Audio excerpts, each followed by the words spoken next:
that's the really cool thing about your sex life, is that it's not static. It's not in just one place. There's always layers to peel from it. You can always start peeling back the layers, like the layers of the onion. There'll always be more if you both choose to explore and to be honest and open.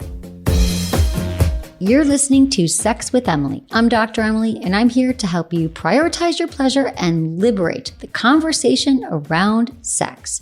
So, have you ever considered opening up your relationship? When and how did you decide to do so? And did moving away from monogamy change your perspective on sex and pleasure? Well, today I'm taking your calls all about being in open relationships or alternative relationships. We get into all this and more on today's Hotline show. Intentions with Emily. For each episode, I want to start off by setting an intention for the show, and I encourage you to do the same. Well, my intention is to normalize non-traditional relationship structures.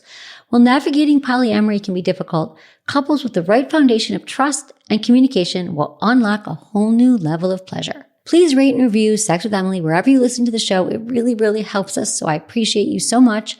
My new article, the podcast episodes and articles you loved in 2022, is up at sexwithemily.com.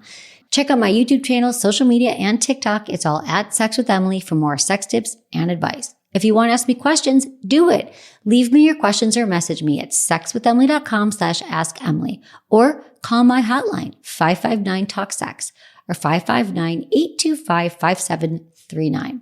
Today's episode is presented by Promescent. Stick around to hear about their libido-enhancing VitaFlux supplement at the end of this episode. All right, everyone, enjoy the show.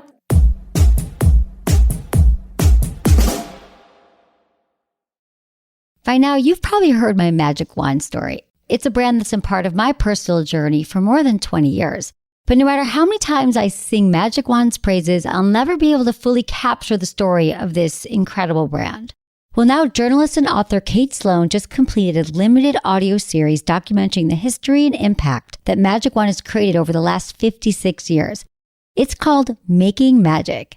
And the series chronicles Magic Wand's incredible brand story through interviews with nearly 40 experts, performers, business owners, educators, and fans.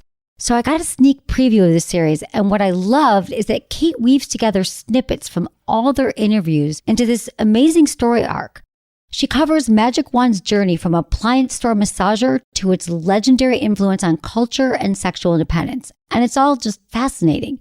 The first episodes of Making Magic are available now at makingmagicseries.com or on all popular podcast platforms. Just search for Making Magic or visit makingmagicseries.com today.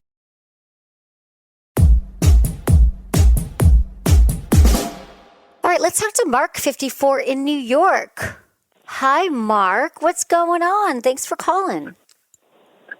Hi, Emily. How are you? So good. How about you, Mark? You know what? I'm good. I called a while back, and my wife and I had ventured into the swinging arena, and I thought I'd give you an update because it's been so beneficial to what we're doing. Oh, my God. Tell me everything. Yes, Mark. Tell me everything. I love a good, happy call here. Well, what's going on? Yeah.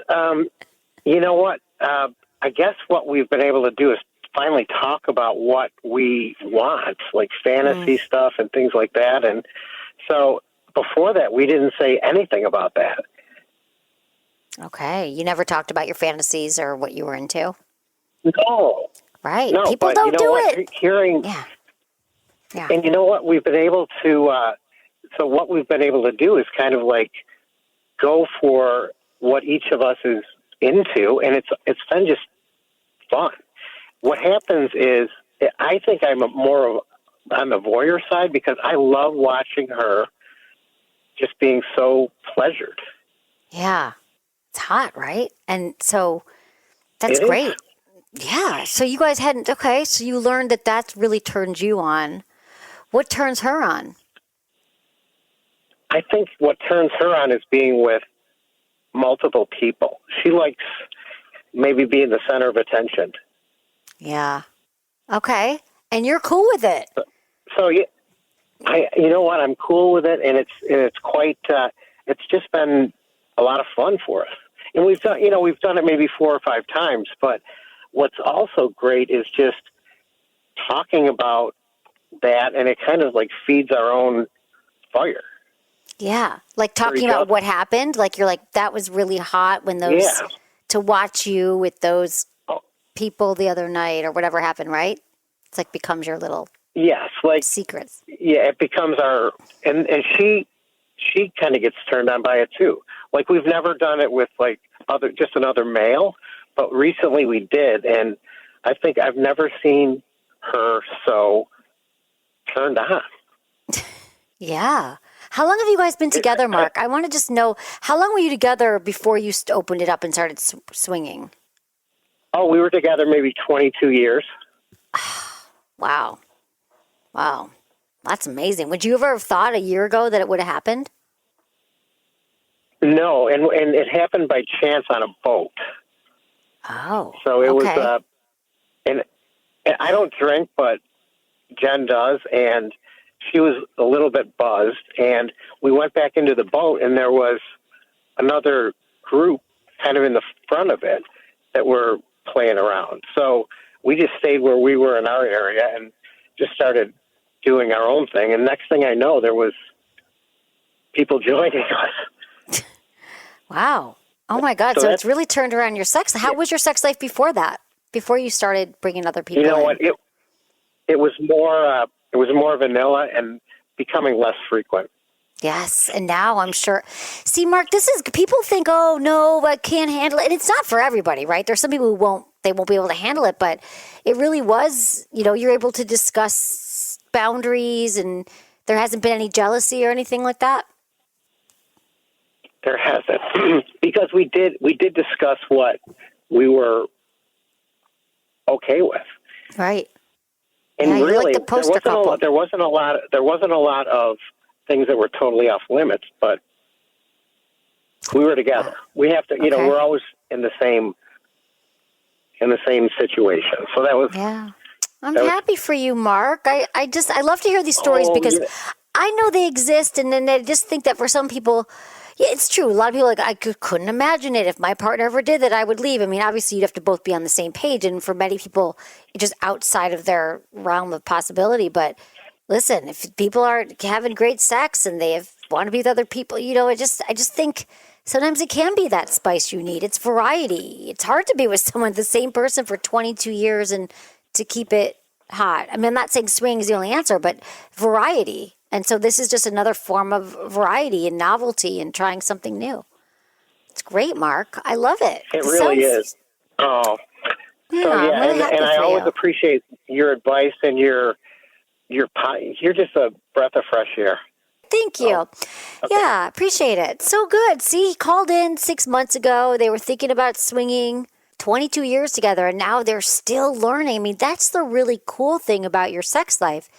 Is that it's not static. It's not in just one place. There's always layers to peel from it. You can always start peeling back the layers, like the layers of the onion. There'll always be more if you both choose to explore and to be honest and open. I think what he also said is true is that what I've heard from many couples who swing is that they use it as a dirty talk in the bedroom. Like it gets them even more turned on. Like how hot it was when I saw you with that man the other night and watching you get so aroused, got me aroused. And then when you're it's kind of like your own erotica that actually happened. I like hearing success stories from you guys. Anything else? You guys, let me know.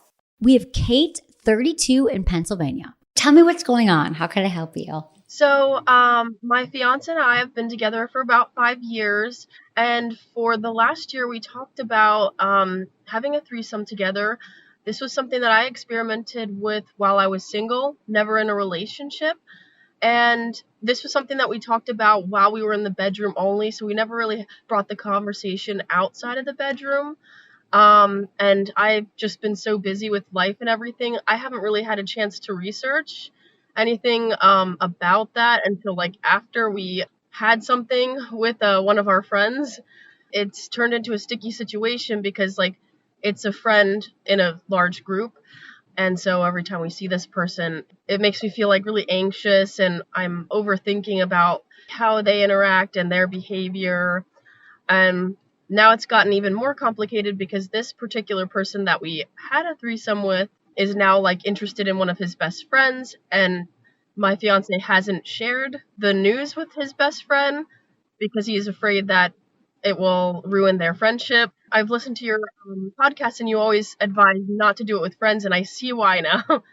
You can do it with a friend, but this can happen. So yes, I often advise it's probably best to do it with people that you don't know. So you had a threesome with your fiance 5 years, and afterwards, what I'm hearing is when you started to feel like it wasn't the right thing, what happened during the actual threesome? Was it an enjoyable experience? Was there any part of it that was good, or how was it? I think like during the experience, there was parts of it that was definitely good. Overall, it was very awkward, I would say. I don't know why. It was just like the vibes. We had a lot of like hesitation. There was awkward vibes. And there was something that happened that I was like not comfortable with, but I didn't like research. So I didn't know like, oh, there's like ways that we can communicate, him and I, like safe words and things like that. So they penetrated and I wasn't really comfortable with that. My fiance and I talked about it like so much afterwards, and it just like brought up a lot of like anxious feelings of like in me, like I guess like childhood trauma stuff. To reiterate, what I often say is that before couples have a threesome, talk about as many scenarios as you can, like set some boundaries. Is it okay to penetrate? Is it okay to kiss? Can the third person sleep over? So it sounds like you've learned a lot here on the job, as they say. So you're like, I wouldn't want to do it this way again. But how's it going with the communication now with your fiance? Are you guys really talking about it and learning from it? Is he comforting in any way? Where are you guys at right now with your relationship around this? This experience was about 2 months ago. And since we've like talked a lot, I'm working a lot on myself and I'm in therapy. So I feel like our communication's good and we have like open communication and we have like an understanding now with each other. And it's been on a weekly basis where like she comes up or like the conversation comes up, and we're also on different schedules. So we have a problem with having lack of like quality time together. So when we do have time together, we always argue about like how can we make the time like better or like. Okay. Yeah, because right now I would say the most important thing is to really work on the strength of your relationship with your fiance and work on your intimacy. And I love that you're talking about ways that you can really use the time that you are together in the way that nurtures your relationship the best. And so, yeah, I mean, that is the right thing to do. Do you think that it might be helpful to get some therapy together? I think it's helpful for most couples. Exactly. Yeah. I think that it's a good tool to explore different ways to cope and communicate. He is not really into the idea. I've brought it up, like, because I have a therapist that I go regularly. So I'm like, well, what if we have a session together? He doesn't like the idea because I think he still, like, goes along with what society thinks, like, therapy is for people that are troubled or, in a relationship. It's only you go to it if you have, like, a huge problem. It's hard to break that. This is kind of important information then for someone you're going to get married to and spend your life with. You are prioritizing mental health and your wellness, and you realize that we're always growing and learning, and therapy is a wonderful way to do that. And then you're with a partner that doesn't really feel that right now. So to me, that's something I would focus on with him and really see, like, what is really important for you right now to feel safe in the relationship? Like, what do you need from him, and how can you ask him for that? And what does he need from you right now for the relationship to grow? How was your sex life before the threesome? Oh, it was always really great. The one thing I've noticed, though, that has changed after the threesome is we're like getting to know each other like intimately in ways that we've never have before. It's like opened up a new like layer of communication in the bedroom. Before it was great, but now it's even better. Oh, this is great. So you guys are really connecting intimately then. Because that's the other thing, like, these kind of situations when we kind of mix it up, try something new, even if it's a threesome, which can be risky, it sounds like you both kind of learn from it and you're growing in this way. So I'm going to go back to the question. Do you know what you would need right now to feel safe in the relationship? So I think for me, I would need quality time, but it's hard because we're on opposite schedule, or at least trying to implement ways that we feel connected. Maybe that's like writing a letter or doing different things around the house that like I can still feel a connection from him, even if we're physically like on different schedules. Okay. Have you guys talked about this? Because everything's about compromise, right? So I've heard you say that you're on opposite schedules, which is not fun at all. So knowing that now, when you do have that time together, a few times a week or whenever that is, how do you maximize that time? So you're not just talking about what happened in the past, but you're building new roots, going towards the future. I think it's really difficult to kind of change the habit that we've created already. So I even find myself like bringing it up, or like the topic of conversation will come up because like she'll text us or snap us or whatever. And so like it's just like kind of a vicious cycle that it's really hard to break. But I have expressed that like some of my needs to him, and he's done a good job with understanding what I need, but hasn't really fully implemented it because he feels like he's not doing enough then. Okay, well, I want to go back to this friend texting you. Like, do we need to put some boundaries in? How well do we know the friend? Do we like the friend? Do we trust the friend? He's known her since high school days, so they've known each other for a long time. I've only known her for about 2 years, and she's someone that hasn't really been in our lives like a whole lot, but I guess sporadically. I'm not really close with her. I haven't really hung out with her one-on-one very often, just like maybe a handful of times, like 2 or 3 times. So I don't know her like extremely well. I would say that he does, and they have like times sporadically where they'll like play like video games on the computer, like one-on-one or in a group setting. And after the threesome happened, they were like hanging out while I was at work, going to like breweries and like baking together. And I like quickly like laid my boundaries in telling him that I'm not comfortable with that. We didn't necessarily extend that to her, but now she's like talking to his best friend. So that's where things are also very complicated. Yeah, this sounds really complicated. And I would feel probably uncomfortable too. Like, I understand that. Like, you saw them in an intimate situation. Now they're going out drinking and hanging. And you're allowed to set boundaries here and to say, like, I'm not okay with you seeing her, but I know that this could get really, really tricky. What is the part that's making you the most anxious right now about it? I feel like I can trust him. He gets upset because he feels like I don't trust him. And it's not that. It's just my own anxious fear of him leaving me for her. I guess because, like I've said, I've had an experience before, but I was single, so it wasn't in a relationship setting. So it like changes the dynamic. So I guess my huge fear of anxiety here is like him leaving me for her, finding her like more attractive or more appealing in bed or something like that. Thank you for all this background. I mean, I really think what needs to happen is that the next time you're together is having a conversation. You could say to him, I like our sex life and here's what I like about it. And I'm open to continue exploring and grow, but I don't feel comfortable and I don't feel safe if we continue to have a relationship with her in this way. It's triggering, it's all these things. And so I need you to know that I'm not okay with it. Hear what he has to say back to you, because I think this is what we do. We compromise. Maybe at some point in the future, you could bring her back into the relationship, but you have every right to say to your partner, like, I am not okay with this. We probably didn't handle it correctly. And you could also have a conversation with her as well. I would be triggered too if she kept texting and you guys are together, she's snapping you. He's probably sensing it as well, right? That things haven't been as great and you're fighting more. And so again, I would work with him on like, what can we do? And if it's like planning things for the time that you do have together, maybe you get out of the house, you go to dinner, you, whatever the things that you are that you love doing. I know it's so easy we get set in our ways, but it sounds like there's needs to be some time for the two of you to kind of work on something together right now. And that would be like your communication and work on figuring out what your goals are and what you guys want to happen in the next year. What could you guys do together to strengthen this bond, which is, it sounds like there's some trust that maybe been broken and it's just some safety. And that is really hard to repair on our own. And I love that you're in therapy, but I think it would be really helpful for you guys to go together. Like maybe he would just come with you to your therapy, once, because again, I have to tell you that you're somebody who values therapy. Being in a relationship with someone who doesn't is challenging. It sounds like you've been trying to talk to him. Maybe there's other ways, but I think just saying like, this is what I get out of therapy. Maybe you can share with him, what I get. And this is how I think it could help us. In a way, a therapist is just a mediator that's going to help you guys get into your feelings more and then be able to articulate to each other where you're at right now and what you need. To see, is he going to come around and is he going to have this conversation? I mean, you've been trying to do it and it just might not happen. And I'm all about like, let's just go once to therapy and together and see what happens. That's what I recommend.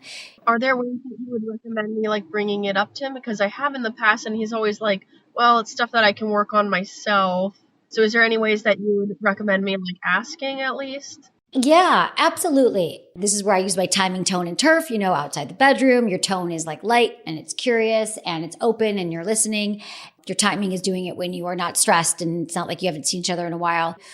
I think you just say to him, I've been thinking a lot about the last few months, and I know we've kind of been in the weeds with this whole threesome thing, but I realize that to go forward in our relationship, it's really important to me that we can go see a therapist together. I mean, you know him better than I do, but again, no one had a perfect childhood. So I'm sure there's probably some strains with his dad or his mother or his sister. And you could just say, this is going to help us together as a couple, as a union, become much stronger together. You love him and you're not going to suggest anything that's going to hurt him, but it's only going to strengthen you. That's what I recommend, and letting him know that it's urgent and it's important to you. Okay, yeah, I'm going to try this out. You're in the right here. You're doing the right things. You're taking care of yourself. I'm proud of you. Thank you for calling in, and thank you for committing to this, the mental health journey and the sexual health journey. I am going to get on my therapy pedestal here. I understand even 10 years ago, people were not comfortable talking about therapy and it had more of a stigma. But right now, it's like the entire world went through a collective trauma. That's kind of brought the world together in a way, if you think about it. We all understand now what it's like to get our rights taken away, to be isolated, to be at home. There was a lot that happened. And I think that some of the positives of the pandemic is that we heard a lot more about mental health. There is just really no excuse for not taking a look at what is going on internally. We all have to do that journey, that 12-inch journey, our head to our heart. A lot of us are just so deeply disconnected. And I think it's okay to say, I'm only going to be with a partner who prioritizes a growth mindset, who works on themselves, who wants to continue to grow and be a better human. And I don't know any other better way to do that than being with a trusted therapist and committing to going once a week for a year. And it is a non-negotiable commitment that is going to start to lay the groundwork for a healthier life. Stick around for more of your questions all about open relationships and polyamory.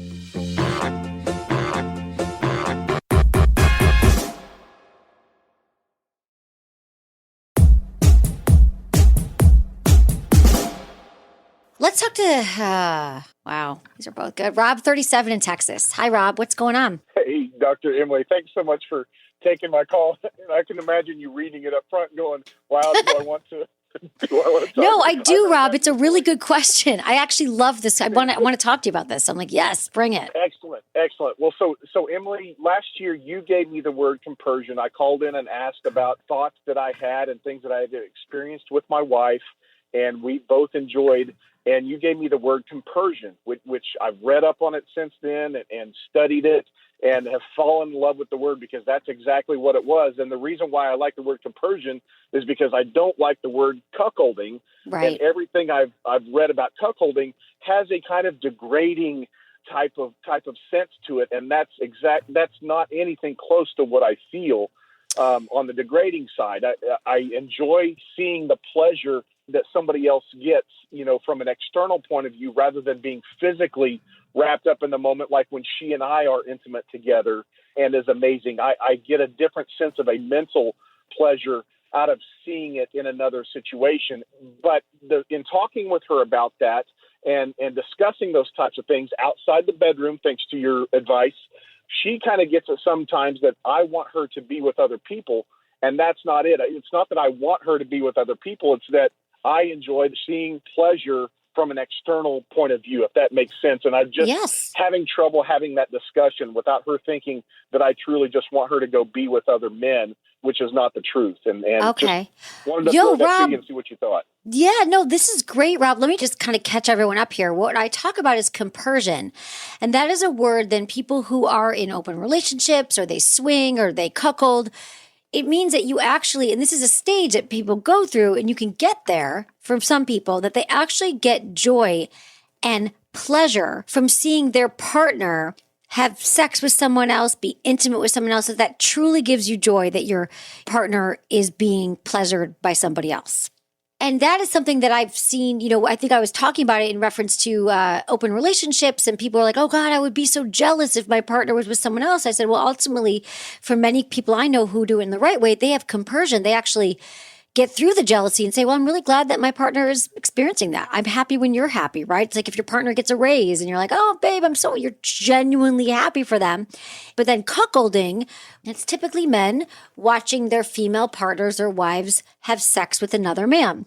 And you're right. It does have negative connotations in the sense of the man watching it's the most disgraceful thing you can imagine. And then actually watching that somehow twists on it and makes you feel even so worse that it turns into an erotic pleasure. And what you're saying is, no, you don't feel any shame around it. Rob, have you guys opened up the relationship at all? Has there been any swinging or playing with other people? Early in our relationship, we have done that, and we don't really do it as much anymore because kids are involved and life gets in the way. However, occasionally we will go to a club here in Texas that allows on-site, type of activities, and we just play with ourselves. However, it is at times in group settings. So, we don't have any problems with that and don't have any problems with other people. But yes, we do have that in our history, and that is at times open and it is fantasized about and talked about, just not really experienced as much at all as it has in the past. But, some of the underlying features are still there with the compersion that I have mainly. And I don't expect it out of her. I don't expect to be with another woman, but I do get the pleasure out of seeing her being pleasured in different types of situations. It could be with another woman. It could be with another man. Both of those things have happened, but she sometimes in a negative light when there's too much stress or anxiety thinks that I'm hung up on a fantasy that I want her to go out and be with other men. And that's over the edge. That's nowhere near close to what I feel. Okay, so I get that. So you're saying that you actually have more pleasure when you are watching her with someone else. What does she want, Rob? What turns her on? Interestingly enough, the past 6 months, she has discovered how to squirt and squirt multiple times. And so that's been her big turn on lately. And mine too, is that we've discovered this newfound ability that she has and how to get her to that point. So yeah. Right. Does she want to be with other people? Like, does she want that right now, current day? Well, we talk about it at times, but I can't tell whether she's saying that to please me in a fantasy mode or whether that's something that she really wants because, it's different times of, alcohol involved and partying all night and hormones getting involved that I can't really break that down enough to see whether that's truly a want or that's something that she's saying because she knows that that's what I want, even in a fantasy type of situation. Well, that's what we got to get to then, Rob. I don't think it's about her believing in compersion or not. I think it's just you said you listen, timing, tone, and turf outside the bedroom conversations. This is something that you need to have again and again and to be open and curious and honest. Now, how long have you been together, Rob? We've been together 15 years. Okay. I feel like when we're authentically ourselves and we keep tearing down the walls and all the things that we put up, that she would know that this is something you authentically derive. You're not getting mad at her. You're not getting angry with her. So I just think that there has to be just more talking and unpacking. And I think that a lot of the stuff that we want I wish they would just get this is education, exploration, listening to shows together or reading together. I don't know why, again, a lot of times when our partner just won't see it, maybe there's something else going on with her. Like all I could think is maybe she doesn't actually really want to be swinging or seeing other people. Because what would be the thing if she doesn't believe compersion? What's the opposite of that? She believes that you actually don't feel good about it. Like, what is her belief around you wanting to see her with other men? I don't know. I don't know if she thinks that maybe I expect the inverse of that to be with another woman because I don't, and I don't Okay. have those wishes. Well, you should we tell her have that. been with other couples, and I have. It's just sometimes, talking to it gets exhausting on her side. It's almost like she feels like I beat it into the ground by talking. I'm a communicator, and she's not as much. Well, you have to listen too, Sure, like really true. listen, ask questions, get curious. Tell me more about that. So you think it's that I really want something else. Well, tell me more about that. Tell me more about that. And just ask her questions. It's a practice. Listening is a practice. And so I think that everyone can talk and communicate. They just have to feel safe. So I think you just have to have a little bit different kind of conversation, Rob, with her. You have to really listen, really pay attention. Because I don't think it's about the compersion versus cuckolding. It just sounds like there might be something else going on, and I'm not sure what it is. But I think Rob, as a communicator, you could get there if you really want. Absolutely, this. I will definitely do more listening. I promise. Okay, thanks, Rob. Keep me posted. Okay, Great. Let me know how it goes. I Thanks sure a lot, will, Rob. Emily. Thank you so much. Of course, Appreciate thank you for calling. Of course, I appreciate you too. Mel, 33 in New York, writes, ever since right before we got married, my husband started bringing up having a threesome as being a fantasy and something he wants to try. More than that, he has a desperate urge to fulfill. After hearing him out and weighing the options, I determined this is not something I'm comfortable with being a part of. He's dropped it, but brought it back up several times after that point. We always have a big discussion about it. I hear him out, what he's looking for. I consider it, and again, decide it's not something I'm into personally, but I understand his urge and desire, and I do not make him feel bad for wanting a threesome. I offer other things to help spice things up for us. However, he makes me feel bad whenever he wants, whether he wants to or not, for not wanting it. He makes me feel like this makes me boring. I've offered to do anything else, whatever he wants. Dress up, role play, toys, anal, you name it. But we never get there because the conversation, instead of being around what we can do instead and what we're both comfortable doing, just arcs back to the threesome. He compares our relationship to that of others that he knows of who have threesomes often. He makes it seem like literally everyone has done it or is doing it, and I'm the only one who isn't into it. I don't know what to do. I feel like I'm trying and I just want to be happy, and I feel like because I don't want to have a threesome, ultimately it will end our marriage. Am I wrong for not doing it?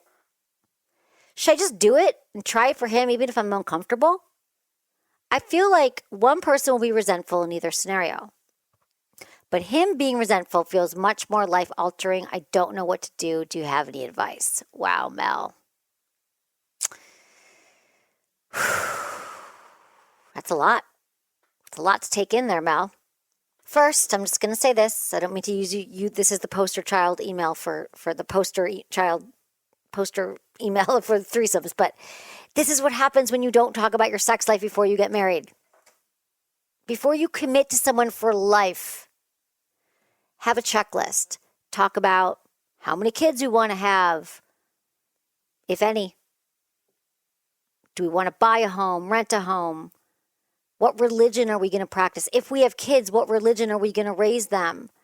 How important is family? Do if my parents get sick, I'm going to want them to live with us. Would that be okay with you? I'm still going to work when we have kids, or I'm not going to work when we have kids, or you're going to have to stay home. I mean, all the things. And in those conversations, you say, how important is sex to you? I've learned from listening to Sex with Emily that in most relationships, sex becomes a problem if people don't talk about it, and it's going to get stale and boring after a while. So would you commit? Are you somebody who has a growth mindset around sex? I mean, that's the person I'd want to walk down the aisle with. I'd be like, okay, we're going to continue to tackle these challenges around sex if they come up. We're actually going to talk about our sex life often. But anyway, Mel, and I'm just trying to make a point here. But Mel, let's go back to you. So your husband has been saying to you since right before you got married. So I guess he gave you out, but maybe the invitations were already in the mail. I get it. And that it's a fantasy, and he's so many things came up for me in reading your email about him pressuring you and making you feel bad about not having a threesome. And one of them was that, it's gaslighting. Like, for him to say, everybody's doing it, and you're wrong for not wanting a threesome, and all our friends are doing it, he's not listening to you. So I'm wondering, in what areas of your relationship is he also gaslighting? Is he also making you feel bad for not agreeing with him? People like that are very hard to deal with. Does anyone work with someone like that? They're like, oh, they're always right. They have a million reasons why. Or you live with someone like that. Anyway. But here's what's going on here. I do not think, Mel, that if you have a threesome just to do it, it's going to feel better, that your resentment is less than his resentment. And so what's happening here is, some people are into threesomes and some people aren't. And you're doing all the right things in the sense of finding other ways that you could both be turned on. I would recommend downloading our pleasure planner. And it's a planner that you could do together on a date night. You could print it out. You could do it online. And it asks you all these questions about, what do you both want? What turns you on? Like, you're already doing that. You're like, I'll role play. I'll try toys. I'll do anal. But the pleasure planner will help you both get to where you want to be, but also the yes, no, maybe list. I think maybe if he has some physical representation of, let's sit down and do this exercise together. Our yes, no, maybe list is also downloadable on our website. And you go through all these sex acts, because it's not fair. He can't just declare that you should be comfortable. And I'm assuming it's with two women. I'm going to assume that he wants you to be with another woman. And if that's not your jam, that's not your jam. He cannot be forcing that upon you. Does he want you to be with another man? I mean, I'm going to assume it's a woman because it's usually how the threesome goes down. And I never recommend that couples should have a threesome unless both of you are on board. Maybe you have role played it in your mind and you've talked about it and if you were interested, but you're not, you've thought about it. And it's maybe, I don't know how long you've been married, but I think that there's a lot more places for couples to go before they dive into a threesome. I mean, have you asked him what it is about a threesome that would be interesting to him, But also, more importantly, back that up. How is your sex life right now? Mel, are you satisfied? Mel, are you having orgasms? Are you having pleasure? Are you getting your needs met? I mean, it sounds to me like the fact that you wrote me this email, that the threesome request might be getting louder and louder and louder, and it's drowning out any of your needs. In fact, this feels like pressure and a little bit of manipulation that every time you're like, can I try something else? He says, what about the threesome? Everyone's doing it. So to me, this would be something that you could take to a therapist too, maybe a sex therapist, to help you guys negotiate this, because he 100% has to at least be on board with a yes, no, maybe list, or a night discussing, a pleasure planner, like, let's talk about things so we can both get our needs met. Your needs are just important as his. And I want to know, like, sometimes you might feel like you start getting more pleasure and feeling more connected to him, that who knows what you could want. What I found is the more comfortable sex I have, the more I'm connected to a partner, the more I feel like it's a mutually beneficial relationship. I'm more open to things. I feel safer. I'd be willing to try or wanting to experiment more. I'm not saying you're ever going to want to have a threesome, but perhaps if you felt that you were in a healthy place with him and things were great and you guys were sexually connected. See, what I hear in this email is that you guys have not done the work yet to have a threesome. Even if you wanted to have a threesome, Mel, I would still be asking you, how are you at getting your needs met? Are you having orgasms? Are you having pleasure? And that sounds like your needs are being put on the back burner and his needs about wanting to have a threesome are running the show. That doesn't feel great to me. So you are not wrong here for feeling as exasperated. And I think that what you have to do is outside the bedroom. This is one of those things you say, babe, I want to talk to you about our sex life. I want to have adventures. I want to feel connected. I want to continue to grow and change and learn with you in this marriage. And so can we take threesome off the table and start fresh? Let's start fresh. Let's, download the yes, no, maybe list. It's the best way I can tell you to start because it has literally every sex act on the planet, from kissing, cuddling, spanking, teasing, everything. And you guys can each take it, and there's a yes, a no, and a maybe. And I have to, there's probably 80 things on that list. There's going to be some yeses. There's going to be some matches. And that's what I want to say is go towards those yeses. Keep doing those yeses where you agree. And then maybe eventually you can go into the maybes. You can go into other areas. But if you are both getting filled up with your needs met, then you can move on. But I just want you guys to be in a healthy place where you are both on the same page and say to him, I want a clean slate. I want to start to build together, create a sexual, erotic life that we are both a part of. And him demanding that you acquiesce isn't going to fly. Let's talk about Promescent's VitaFlux for men and for women. Promescent is known for their delay spray. You've been hearing me talk about them for almost 10 years. It's a company that I deeply respect.